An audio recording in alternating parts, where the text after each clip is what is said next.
These babies cannot read. They cannot write. They need somebody to fill that workforce. Because there's no child left behind. But And who comes The kids are different. The kids are 100%. Because they were behind in 2019, 2018, 2017, 2016. Welcome back to Catch Up Online. What did you think about the intro? Because I did that while I was exercising and I am super proud of it, if I'm being honest with you.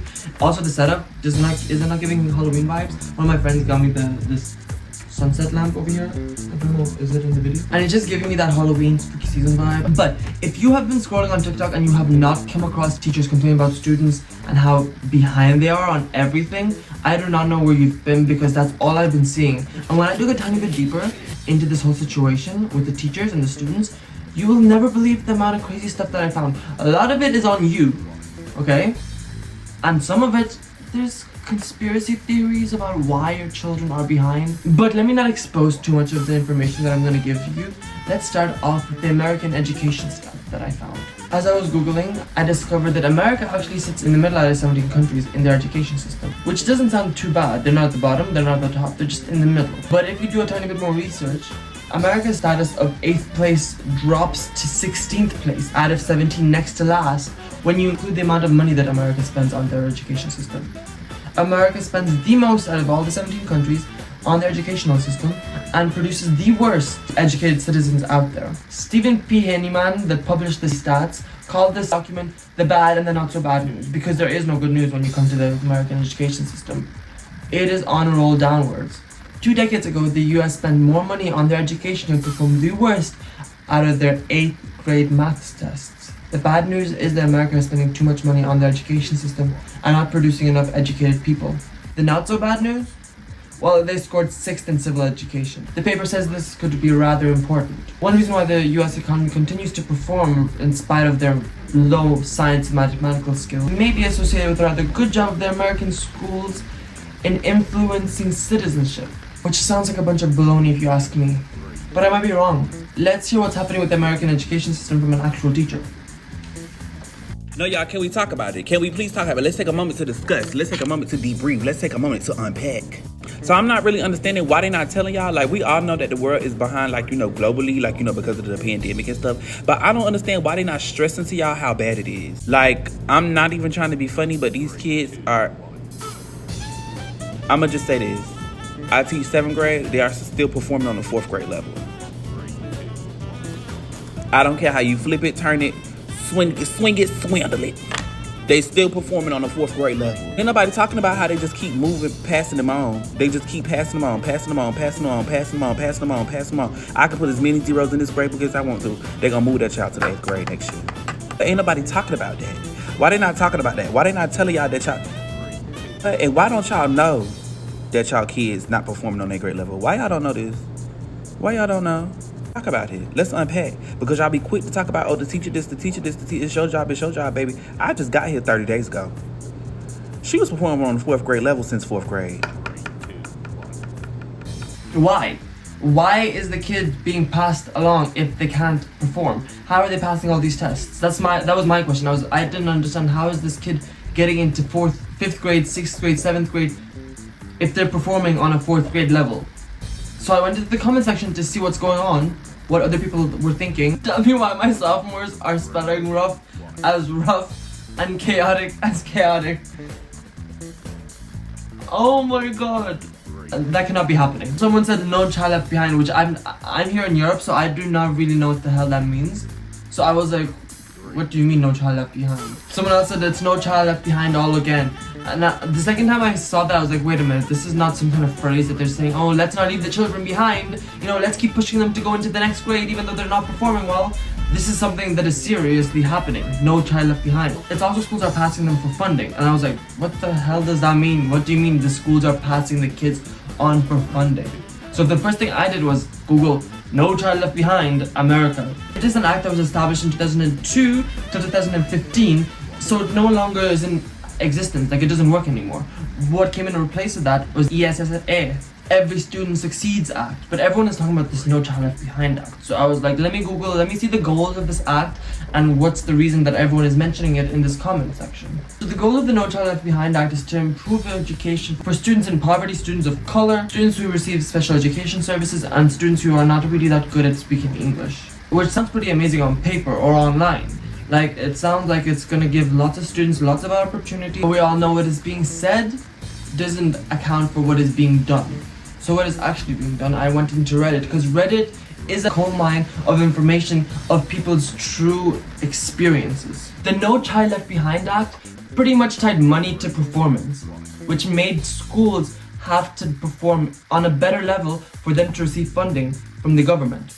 Meaning if the school didn't perform at the level that they were required to perform, they weren't giving funding, their funding was cut. Schools that did perform on a great level were told to perform even better the year after. And if they performed even better the year after, they were told to perform even better the year after that. And if they didn't achieve that goal that was set, their funding was cut. So how could they now reach that standard that they were told to reach when their funding is cut? That doesn't make any sense. So what the schools did to bypass this situation was pass their students even though their students were not performing on the level that they were supposed to. Which means that if your kid was underperforming in 4th grade and did not pass any of the tests that was set to them, they will still be passed on to 5th grade. The school was too scared to get its funding cut. They were trying to reach that performance level that was required of them every single year, which means that students that were supposed to not pass were passed on and were slowing the whole class down. So now this causes a domino effect of students being passed on that were not able to perform on the level that they're supposed to, ending up in 7th grade with 4th grade skills. Though the No Child Left Behind Act was changed into the ESSA, the Every Student Succeeds Act, this didn't change much of what was being done. This only gave more power to the state, requiring schools to perform on an even better level, not changing a single thing and not helping the students succeed in any other way. If you think that the state is the reason why your child is underperforming, think again, because as I was scrolling, this girl gave a good point as to why the parents are the reason why these kids are underperforming, as well as the state. So my husband is currently working with preschoolers, 4-year-olds, that cannot tell the difference between behind and in front. And they cannot tell the difference between a word and a picture. And when I asked him with his 10 years experience, why do you think this is happening? Why are these kids so far behind this year? And he said, it is because parents are not talking to their children. Yes, talking, as in having basic conversation with your kid, like, oh, your ball is behind the toy box, so that they understand what that concept even means. Which is crazy. What do you mean you're not talking to your kids? What do you mean you're not giving your kid basic information? The comments section opened my eyes. Parents are also addicted to their phones. When I read this, I instantly understood why parents aren't talking to their kids. They are too addicted to their phones. They are too addicted to scrolling through TikTok, scrolling through Instagram, scrolling through Twitter, or X, whatever you want to call it, scrolling through Facebook, to pay attention to their kids, to inform their kids of basic human knowledge. Another comment said talking to your child is a major key in their development. Just basic knowledge. If you're not talking to your kid, if you're not teaching your kid will grow up not aware of how the world runs. I looked up the National Report Card to see when this dip in education actually occurred. I found out that in 2012, that's when the decline started. Students were scoring lower and lower and lower, and in 2020, when COVID happened, they took a major hit, besides the end of the world happening. It happened in 2012 that caused this decline in education. Data analysis showed that in 2012, the amount of people using mobile phones doubled. The amount of time spent on a phone increased by about 20%. An article by Insider said that in December 2012, US smartphone and tablet owners spend 2 hours a day just on apps, 127 minutes a day to be exact. That's certainly an eye-catching number. An eye-catching number.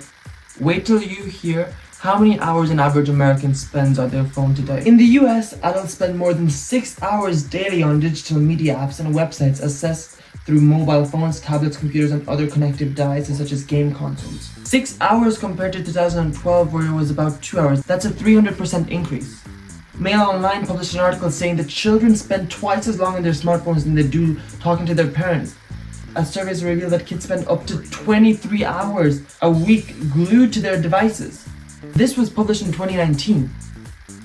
2019, this is majorly increased by 2023. Last year, a survey released by Local 12 said that most kids spend more than 5 hours a day on social media or on video games. That's 35 hours a week. Adults spend 6 hours a day. If we do some math right now, children need 8 hours to sleep. They need 8 hours in school. And then they spend 5 hours on top of that on their phones. On the other hand, parents spend 6 hours on social media, if not even more, leaving 2 to 1 hours with their kid. We're not talking about toilet breaks and other things that they do throughout the day, like eating. So if you can't see that you not being in your child's life and instead being on your phone is causing your child to not be able to learn to the extent that they're supposed to learn, I don't know what will change your mind.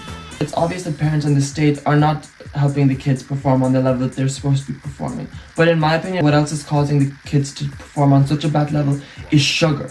An article by Healthline said that sugar and other sweeteners are the main ingredients in some of America's favorite drinks and foods, and they've been ingrained in the American diet. Considering an average American consumes 20 teaspoons of sugar, that's 80 grams of sugar a day. 80 grams a day. Children are the highest consumers of added sugar, and a survey done by Science Daily said that new research led by a University of Georgia faculty member in collaboration with the University of Southern California Research Group has shown in a rodent model that daily consumption of sugar-sweetened beverages during adolescence impairs performance on a learning and memory task during adulthood. The group further showed that changes in the bacteria in the gut may be the key to the sugar-induced memory impairment. It basically says the child's memory is affected. Your child's learning abilities are affected by the sugar that they consume. Knowing the fact that children are the highest consumers of sugar, this should frighten you. If you know anything about the brain, sugar is what it uses to create energy. But if you give it too much sugar, it will act like a plant having too much water. It will die. Excess sugar puts the brain into overdrive mode. When the brain is overstimulated, it can lead to hyperactivity and mood swings. Except for the behavior changes, some evidence suggests that this brain hyperactivity in teens is linked to cognitive deficits in adulthood. All this information on sugar and the brain should have you considering how much sugar your child is intaking. If you're not willing to take yourself away from your phone, at least be willing to take the sugar away from your child. With anything major happening in the world, there's always a conspiracy theory around the corner. This one will blow your mind. An article released by the Washington Post in 1999 stated that the military missed its enlistment target of 33,800 recruits by 5%.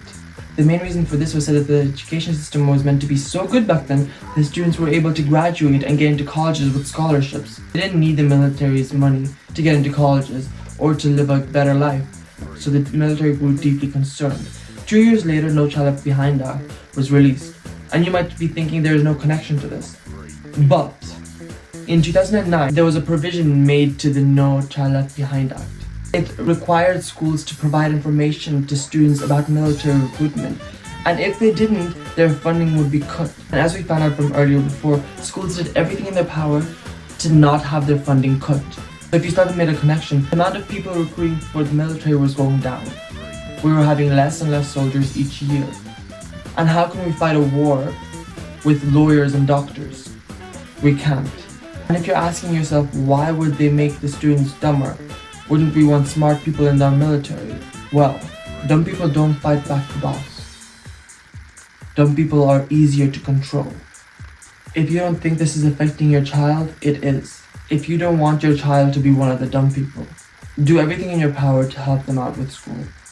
Do everything in your power to make sure that they get a good education. Thank you for taking the time and going through this pile of information with me. I hope you learned something new. If you did, please comment down below, and I'll see you next week.